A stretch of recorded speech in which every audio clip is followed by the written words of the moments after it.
What are the three things that real estate and government have in common? Location, location, and location. I'm David Stark, Public Affairs Director for the Bay East Association of Realtors, and in this week's Buzz, we'll look at how government policies coming from three different locations directly impact housing, homeownership, your business, and your clients. Let's start with Washington, D.C. This location has been a major factor in homeownership for years. Our federal fair housing laws celebrate their 50th anniversary next year, and you know those laws made homeownership possible for many who had been locked out. Unfortunately, the tax reform bills passed by both the House and Senate aren't as friendly to homeowners, especially here in the San Francisco Bay Area.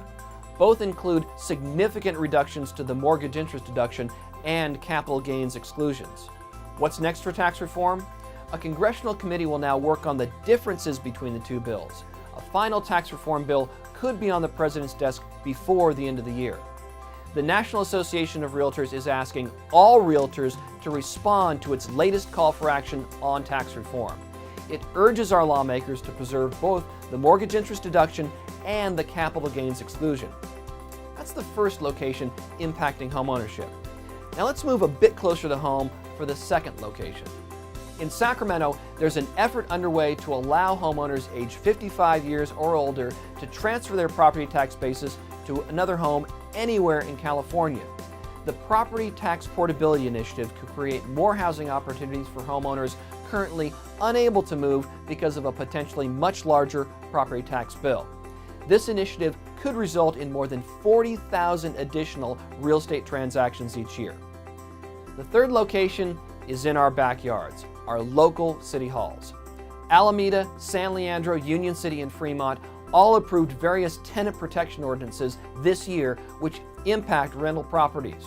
And we're keeping an eye on Hayward. On the supply side of real estate, many of our cities now have new regulations that should make it possible for a homeowner to build an accessory unit, more colorfully known as a granny flat. Looking into next year, we're watching how cities will respond to the 15 housing bills signed by the governor that cover land use regulations and funding for affordable housing. Location, location, location. Washington, D.C., the state capitol, and City Hall. We're helping you make sense of what's coming out of all three of those locations. If you have questions or want to get involved in our government affairs program, please contact me at davids@bayeast.org. I look forward to working with you.